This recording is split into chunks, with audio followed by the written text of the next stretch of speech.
Hi students, Miss Walsh here, doing this podcast for the fifth time because she keeps making mistakes.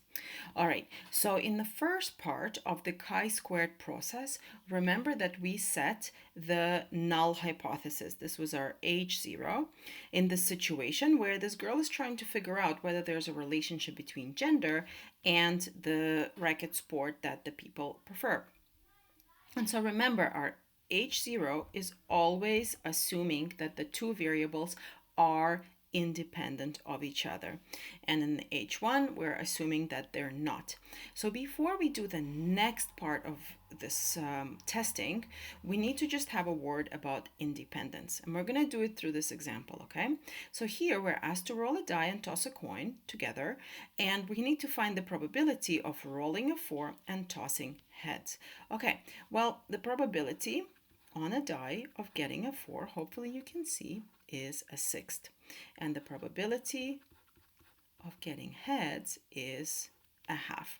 Now, if we were to go and list all the possible outcomes of these two events happening together, what we have is we have a 1 and heads, a 2 and heads, all the way to 6 and heads, and then we have a 1 and tails all the way to 6 tails. And hopefully you can see that from this we actually have 12 possible outcomes, okay? Now, for these, we're after heads and a 4. So out of these 12, we're only happy with this one. So our probability is actually 1 over 12. Okay, now you may notice that if you were to take these two and just multiply them by each other, then you indeed get this outcome, okay? So we say that the probability of two events, so a 4 and heads, can be done with multiplication, but only if the events are independent. This is important, okay? And in this case, they are, because tossing a coin is not going to have any effect on the outcome of what you get when you roll a die. In the next part of this, if you repeated this experiment 60 times, how many times do you expect to get this? Well, this says that we're getting it 1/12 of the time. So what we say is we say the expected value,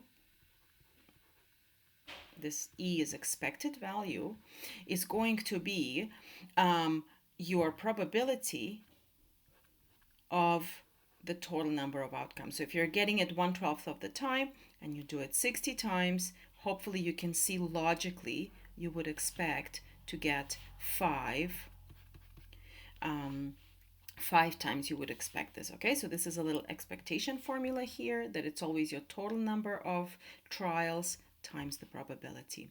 So keeping this in mind, our next step in the chi-squared process, after setting our null hypothesis, is to figure out what should be in these tables, the expected frequencies, if the two variables are indeed independent of each other.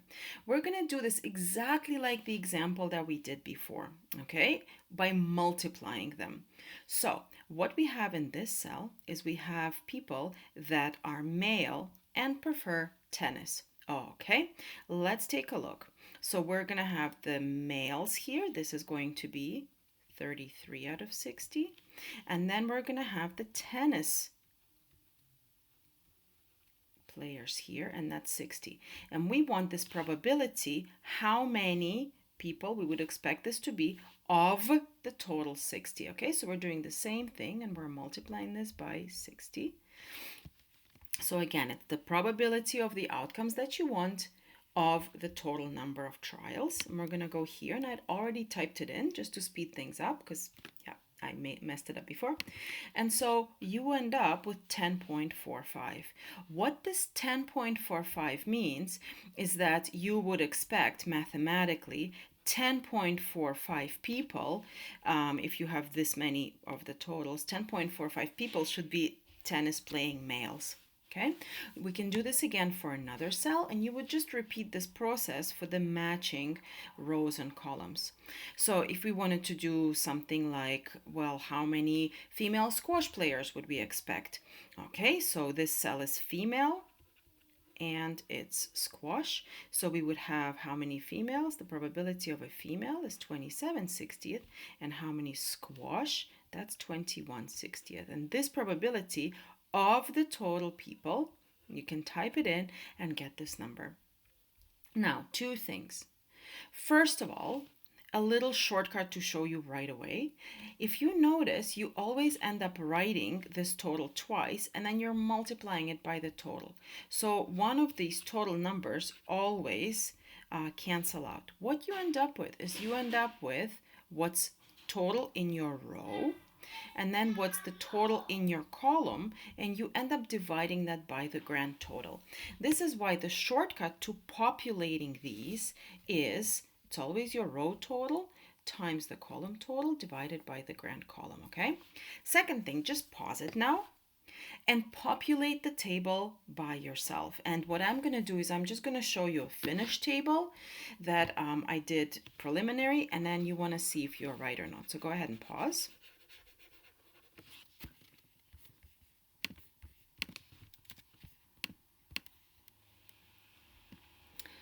Ta-da! So here we are, okay? So this is what should mathematically work out when you do all those probabilities of independence. So independently speaking, if you have 27 females and you have 20 people that put that they prefer badminton, then you should have 9 female badminton players. If you notice what we actually observed, what the people ticked off is we have 13. So in the next podcast, we're going to see, is this a significant difference or is something throwing it off? Is it just that one gender is liking badminton more or less than they should if they were independent? Okay, so we're going to try this for one more. Okay, so remember our other problem? Our other problem was we were trying to determine whether the genre of music that people like, whether that's independent of gender. So go ahead and try this right now. And I'm just going to do it with my shortcut method right away, which is that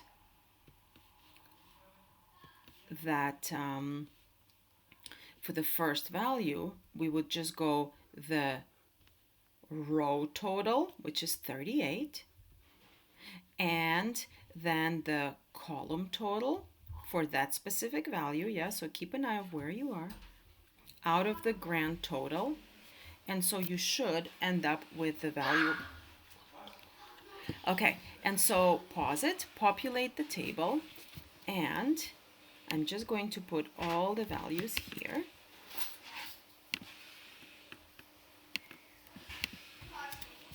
Ta-da! These should be your total results, okay? So that's the second part. It's getting these expected frequencies, and remember, expected means what we should be getting if the events are independent. Thanks.